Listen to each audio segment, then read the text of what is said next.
ने गरीबों के लिए कदम उठाया है। तो उसमें किसी ने पूछा, एक कदम उठाते हैं तो एक कदम जाते कहाँ हैं? तो स्थितियां समझ में नहीं आती है कि मोदी जी वहां से घोषणा करते हैं 4 प्रकार के कैटेगरी में बांटते हैं। मतलब जो पढ़ा लिखा नहीं है उसके लिए 4 प्रकार की कैटेगरी बनती है। अच्छा, उनको भी मिलना चाहिए, हम इस बात से इनकार नहीं कर रहे, वो भी हमारे देश के अंग है, वो भी हमारे देश की जनता है, उनको भी मिलना चाहिए। लेकिन एक अनुदेशक या एक शिक्षा मित्र विद्यालय में उन बच्चों को पढ़ा रहा है और पा कितना रहा है? शिक्षा मित्र 333 पा रहा है, अनुदेशक 300 पा रहा है। और जब हम अपने अधिकार की बात मांग करते हैं, जब हम कहते हैं कि हमें वेतन मान दिया जाए, हमें नियमित किया जाए, हमें परमानेंट किया जाए, हमें अस्थायी किया जाए, तो सरकार कहती है कि नहीं, आप तो काबिल नहीं है।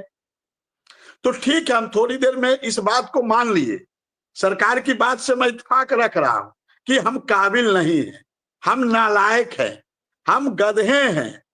तो फिर हम नालायक और हम गधे से उन बच्चों को क्यों पढ़वा रहे हो? हमको निकाल बाहर करो ना, कहो तुम नालायक हो, तुम गधे हो, तुम्हारे अंदर की इतनी क्षमता नहीं है, तुम्हारे अंदर इतनी क्वालिफिकेशन नहीं है, तुम्हारे अंदर इतनी क्षमता नहीं है, योग्यता नहीं है, तुम जाओ, निकलो बाहर, तुमको पढ़ाने के लिए कौन बुला लिया है?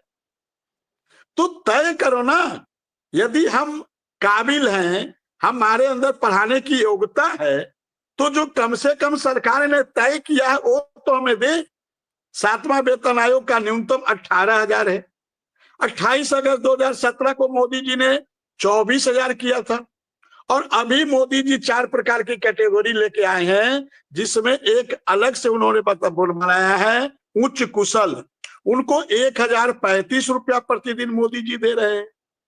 देने की बात कहें, अब पता नहीं, मैं तो बार बार आपके चैनल पे इस बात को पूछना चाहता हूं कि वो इस देश का कौन ऐसा भाग्यशाली आदमी है, कौन ऐसा सौभाग्यशाली व्यक्ति है जो 1,035 रुपया प्रतिदिन पा रहा है, जो मोदी जी ने नियम बनाया है। तो समझ में नहीं आता, जब ये देना नहीं होता है तो ये नियम क्यों बनाते हो? किसको आप गुमराह करते हो? क्यों जनता को गुमराह करते हो? क्यों देश के नागरिकों को गुमराह करते हो? जब आपको 7वां वेतन आयोग 2016 में लगा, 2016 में इस देश में 7वां वेतन आयोग लगा, 2006 में 6ठा वेतन आयोग लगा था, जिसका न्यूनतम मानदेय वेतन 7,000 था। 13 में हमारी नियुक्ति होती है और हमें 7,000 मिलता है। हम इत्तेफाक रख रहे हैं कि 2006 का 6ठा वेतन का 7,000 था, हमें 7,000 मिला, बहुत अच्छी बात है। तो जब 2016 में 18,000 हो जाता है न्यूनतम मानदेय वेतन, 7वां वेतन आयोग, और ये मोदी जी ही लाते हैं, कोई और नहीं लाता है।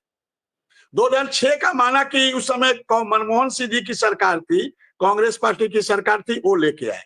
लेकिन 2016 का तो मोदी जी लेके आए ना। फिर भी उत्तर प्रदेश के अनुदेशक को 18,000 क्यों नहीं मिला? और 2016 तो छोड़ दीजिए, आज 2024 चल रहा है, 10 साल में वेतन आयोग आता है। नियम के अनुसार 2026 में 8वां वेतन आयोग आना चाहिए। हम 7 से 18 मान ले, 11,000 की बढ़ोतरी मान ले, या लगभग 2.5 गुना की बढ़ोतरी मान ले, तो 26 में कितना होना चाहिए? 18 दूना 36 और 9 मतलब 45,000 2026 में होगा कि नहीं न्यूनतम वेतन या मानदेय? और आज 2 साल कम है, चलो 2 साल कम है तो हम थोड़ा कम मान ले रहे हैं, चलो 5,000 हटा दे रहे हैं, हम 40 मान ले रहे हैं, हम 30 मान ले रहे हैं, और छोड़ो 40 और 30, अभी ठीक है। आप कहोगे 8वां वेतन आयोग तो लागू नहीं है और आप हवा में बात कर रहे हो, चलो ठीक है, हम नहीं बात करेंगे 8वां वेतन आयोग का। लेकिन जो 7वां वेतन आयोग जो लागू है, जिसका न्यूनतम मानदेय या वेतन 18,000 है, वो सरकार क्यों नहीं दे रही है? और जब दे नहीं रही है तो आप ये नियम बनाते क्यों? किसको आप गुमराह करना चाहते हो? किसको आप बताना चाहते हो? किसके साथ आप धोखाधड़ी करना चाहते हो? किसके अरमानों के साथ आप खेलना चाहते हो? किसके सपनों पे आप तुषारापात करना चाहते हो?